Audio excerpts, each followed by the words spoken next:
Okay, so we are going to give you an update of everything that's happened so far on our voyage. We're leaving a lot out because we don't have 3 hours. So, would you like to start, Beth? Would you like to Uh, talk about our very first day leaving Kima?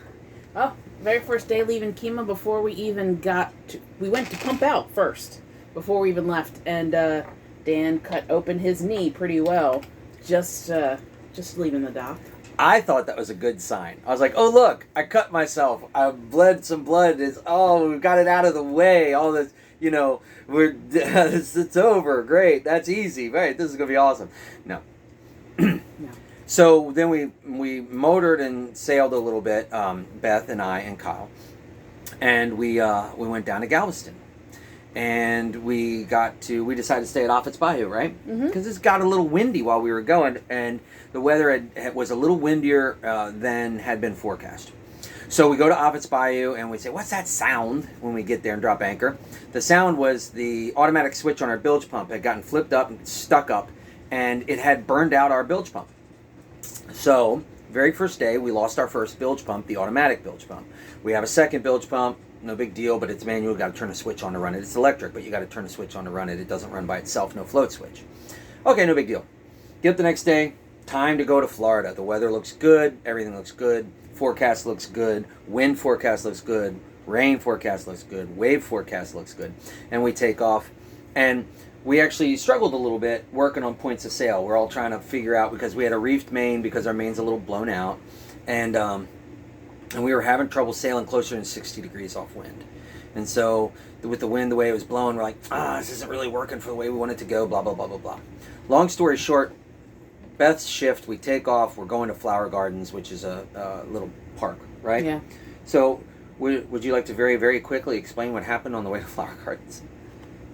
I was fine on my shift, but then night came, and we talked about putting a second reef in the sail, maybe dropping it, but we're like, And we it looks didn't. like everything's supposed to be good. So that night it was my shift, and I had to use my legs to brace myself and hold on to the stern pulpit because the waves were like 3 to 4 meters. They were much higher than they were supposed to be. With a period of about 2 seconds between them. The boat had time to crest and slam down before it hit the next one. We had 2 to 3 second periods between 3 meter waves, 4 meter waves. And the wind was a sustained 21 to 24 knots. Yeah. Absolutely, absolutely not what any of the forecasts said on Predict Wind. So we had to wake Kyle up, and Dan and Kyle dropped the sails, and that was a little nerve-wracking. Well, 3 of us dropped the sails. Yeah. And it was nerve-wracking because we're dropping a sail in the middle of the night and flopping around and everything, and it was bad.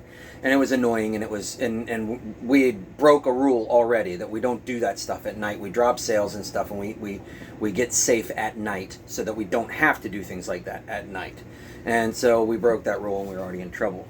So I worked my shift until sunup that night, and as the sun came up, I went down below, and discovered that we had already discovered that the packing material of the prop shaft had loosened, and the clamp had loosened, and we were taking on lots of water through our prop shaft. But the lazarette was completely full of stuff, and it was dark, and we couldn't be taking stuff out of the lazarette and me going down there trying to work on stuff while the engine's running full speed. So we just said, keep an eye on the bilge and pump the bilge. Well, Beth was asleep, Kyle was asleep, it was my shift, and I didn't check the bilge because I was locked in with two ropes hanging on as we're going around through these waves and everything. So when I got off and I dropped down below, I noticed some water on the floor, pulled up the floorboards, and the water was to the floorboards in the bilge. So we had to turn on the emergency bilge and pump it all out. If you want to call it an emergency bilge, our second bilge.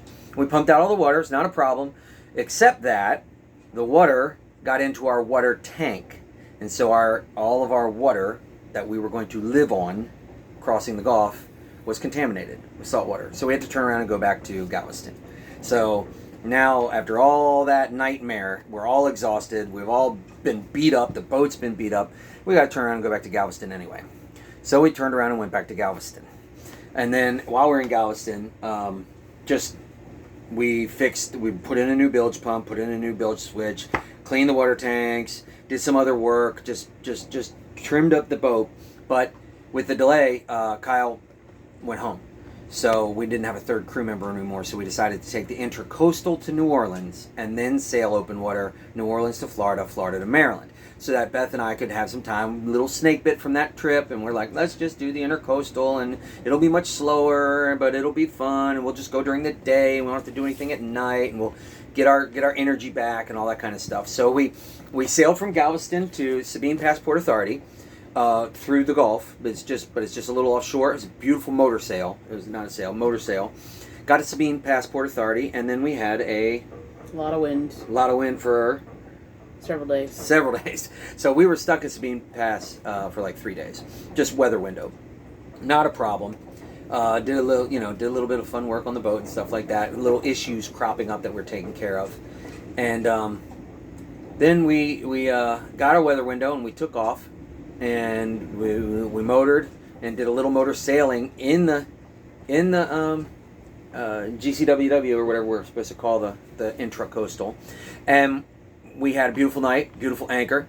Got up the next morning, weighed anchor, went another 60 miles or so, 50 miles to the next anchorage, and they were calling for potential rains and maybe even a thunderstorm. So we dropped anchor in a deep area. The winds were coming out of the southeast. They said the storm could come in and could blow from the northeast. So we went into this area where we had that swing room that if a storm came or for any reason we dragged our anchor, it would push us out into the deeper channel. Right. Now what happened? Well, first you forgot Calcasieu River was fine. That anchorage. I said it. We went to a beautiful anchorage. Got up the next day. Went to another anchorage. Oh, okay, sorry. No, I didn't forget. And now we've lost our train of thought. No, we haven't. So then I went to bed early, and at 10:30. Do you want to try to describe the storm that hit us? Because it was not a storm. It was a microburst that was a pre-tornado. I don't even know. The anchor alarm went off. We both jumped up, looked. Both the boat and the anchor had moved 300 feet. In the time the anchor alarm went off and we got up to check it, we had gone 300 feet. Then we tried to see what was going on, and by that time, and it was like 750 feet for both of us. Mm-hmm. And then the boat stopped. Dan got the keys, tried to do some stuff, and the boat would not move. It was so dark outside, you couldn't see anything unless there was lightning. And the rain was hitting hard. We had our life vests on, our foul weather jackets, our life vests on, and it was miserable. We decided that there was no movement, so we just went ahead and we noticed that the interstacy had kind of pulled open a bit because of the wind, so we fixed that. But when we realized that we weren't moving, that we were stuck. Our anchor was down. Our anchor was set in the mud, and had set itself as we dragged, obviously. But we were deep in the mud. And the part that she didn't say is this was a 10-minute storm that was massive. The winds were incredibly strong. The wind was driving the rain sideways. The rain was hitting me, and it stung. It hurt, and like we couldn't see. But also, it was coming from the northwest. So it drove us directly into the shallows, right? So that's what happened. So since we weren't moving and the anchor was down, we just went to bed. There's nothing else we could do. It was pitch black out. And so we were safe and we went to sleep. And then we got out the next day and we were completely stuck. And we tried to kedge with an anchor, which is taking an anchor off the stern or off the bow and put it out angled out to the side and try to lean the hull over and try to get the keel to pop free and kedge ourselves off of this and working the engine back and forth, reverse and forward. And while trying to do all that, also trying to get a hold of Boat US in case we needed a tow, get a hold of the Coast Guard to let them know that we were in trouble. But we were safe and fine, but we were stuck. And then the engine started making a horrific noise. So we shut the engine off, and that was it. Then we spent our time, we contacted a friend, Silva, in Kima. She contacted Boat US on our behalf. Finally, a tugboat called the Coast Guard for us because the Coast Guard wasn't answering us. Then the Coast Guard answered us, and then they called Boat US for us. And without talking too much about that, Boat US came out, and they were able to pull us off, tie us up, and tow us 42 miles to Shell Morgan Shell Landing. Morgan Landing.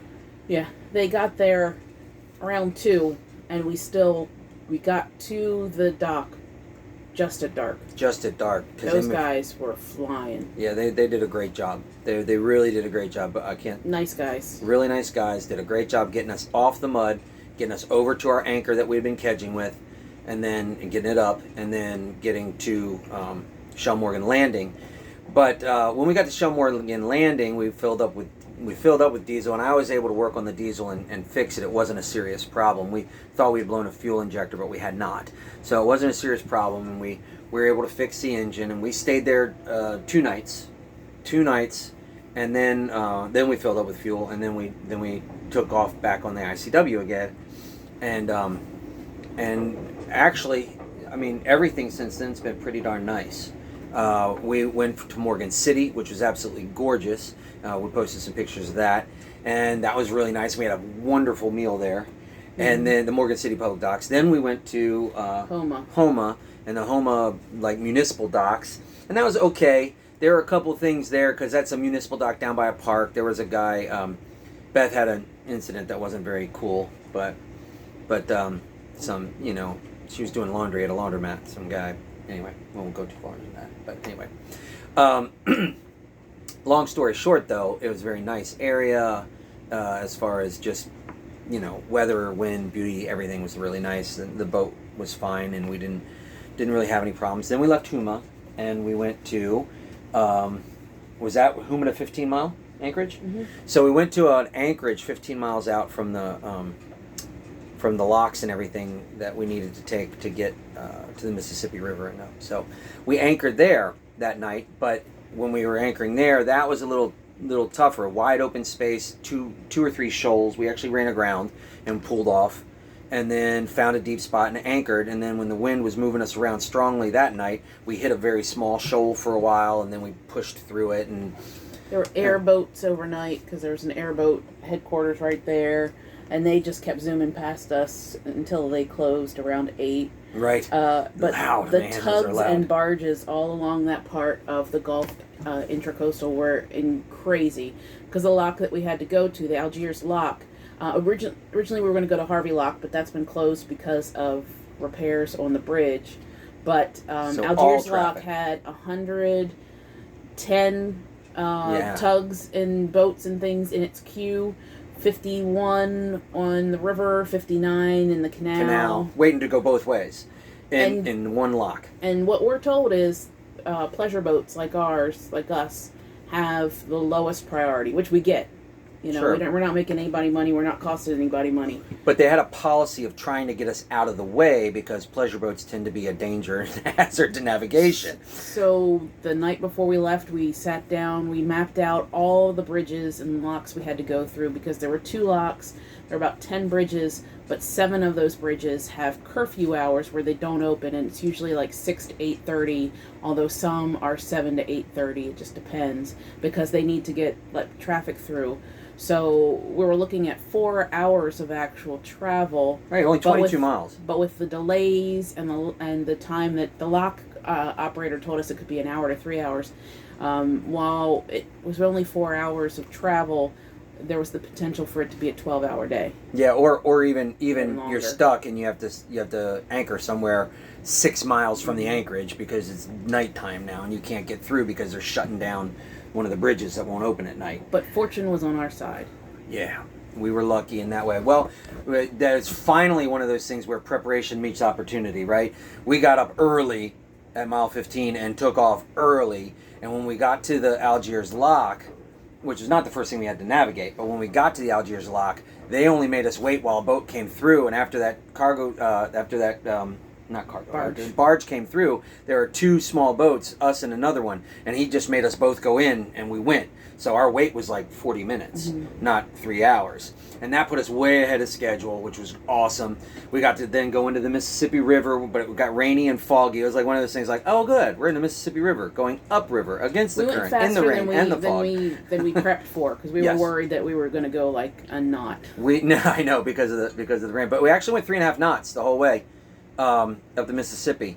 And then we got into the big delays of the navigation channel heading into New Orleans, because those delays are, you've got bridges, locks, bridge, bridge, bridge, bridge, and another bridge, and almost all of them have to raise. Yeah, and one of the bridges needed a 2-hour notice that we were going to have it raised. So, and that one we estimated 12:30, and then because of delays on a bridge to get to a lock, it was closer to 1:15.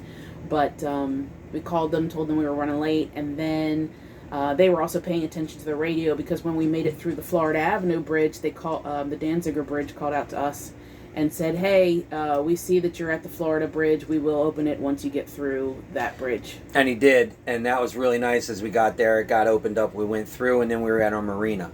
And so now we're in the Seabrook Marina boatyard, and we're here an extra day today, and we'll probably be here most of tomorrow, or half of tomorrow, or maybe all of tomorrow, because we're waiting for this weather window to open, because it looks like when this big strong wind blows through, we're going to have 4, 5, 6, maybe even 7-day window of really nice weather to get to the Florida Keys, and maybe even around to the Atlantic in Florida.